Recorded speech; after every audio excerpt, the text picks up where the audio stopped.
Siswa SMA Muhammadiyah 2 Yogyakarta meninggal dunia seusai dibacok orang tak dikenal. Sekelompok pemuda di Jonggol, Kabupaten Bogor, Jawa Barat terlibat tawuran. Sebuah rekaman video aksi sejumlah remaja bersenjata tajam menyerang dan menyabet pengendara motor viral di media sosial. Video 3 bocah yang viral sahabatkan Arit di Kalikawis, Semarang bebas dari jeratan hukum. Karena mereka ini masa depan ya untuk membangun bangsa dan negara ini menjadi baik. Tetapi sebelum melanjutkan videonya, jangan lupa follow Instagram Rumah Pancasila _klinik hukum dan subscribe channel YouTube Rumah Pancasila dan Klinik Hukum. Selamat menyaksikan, semoga bermanfaat. salam Pancasila dan salam penegakan hukum. Akhir-akhir ini banyak ya anak-anak kecil yang melakukan kejahatan dengan cara membawa pedang, parang, samurai ataupun celurit ya. Kemudian menyabetkan kepada orang-orang di jalan. Salah satunya di wilayah Semarang ya. Ini ada 3 orang bocah kecil yang dibebaskan dari jeratan hukum setelah menyabet orang pada malam hari atau waktu mau sahur pagi hari. Ini katanya selesai lewat restoratif justice. Ini bukan restoratif justice ya. Kalau restoratif justice itu adalah posisinya seseorang itu benar-benar melakukan kejahatan dan dia itu dapat dihukum. Tetapi kemudian terjadi penyelesaian secara damai karena apa? Korban itu diberikan ganti rugi dan korban ini bersedia untuk mencabut pengaduan yang dia lakukan karena mereka sudah sepakat untuk berdamai, diselesaikan secara baik-baik, secara musyawarah dan kekeluargaan. Itu namanya restoratif justice. Kalau kejahatan anak kecil begini berbeda karena memang Undang-Undang Perlindungan Anak itu memerintahkan ketika kejahatan-kejahatan yang dilakukan oleh anak-anak itu tidak sangat-sangat ya, sangat-sangat kejahatan yang berat ya, seperti pembunuhan, maka mereka ini dikembalikan kepada keluarganya untuk dilakukan pembinaan atau dikembalikan kepada negara untuk dilakukan pembinaan.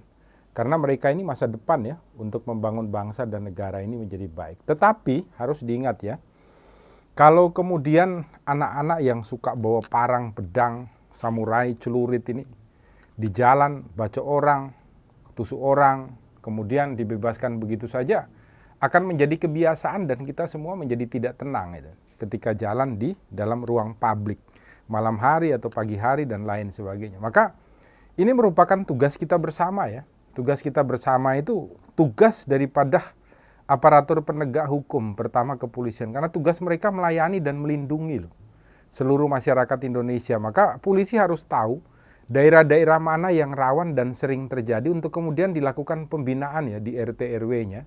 Sehingga anak-anak ini tidak keluyuran malam-malam lagi ke jalan, bawa pedang, bawa celurit dan lain sebagainya. Dan kepolisian harus sudah bisa tahu daerah mana yang mereka ada sehingga kemudian meminimalisasi terjadinya kejadian seperti ini dan kita semua merasa nyaman dan baik. Itu yang pertama. Yang kedua, ini harus menggerakkan orang-orang tua ya supaya anak-anaknya yang sering mungkin umpamanya mau keluar dari rumah apa segala macam itu diawasi, ditanya mau kemana, dalam rangka apa dan lain sebagainya. Karena sekarang orang-orang tua itu rata-rata cuek ya. Mereka sibuk dengan kerjanya, kalau sudah di rumah sibuk dengan handphone atau sibuk dengan nonton TV, kemudian kendaraan mereka anaknya masih kecil diperbolehkan naik, belum lagi tidak pernah tahu ternyata mereka punya parang, punya pedang atau punya celurit, punya pisau dan lain sebagainya. Diawasi, karena apa? Karena mereka merupakan tanggung jawabnya Anda semua, kita sebagai orang tua. Jadi ketika anak itu melakukan sebuah kejahatan yang merugikan orang lain, dalam hal materi maka yang tanggung jawab orang tuanya, maka dapat dituntut orang tuanya secara perdata.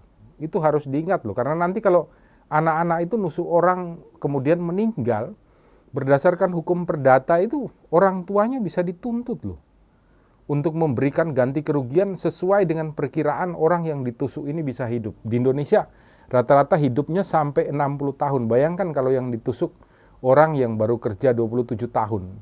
Dihitung sampai 60 tahun itu gajinya harus diganti sama orang tua.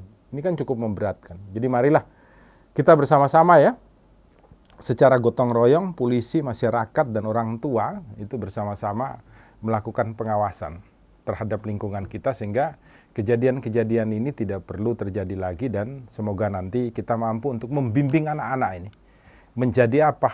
Menjadi sebuah aset untuk membangun rumah Indonesia menjadi nyaman, menjadi tertib, menjadi damai menjadi sebuah tempat idaman bagi setiap orang yang ada di muka bumi.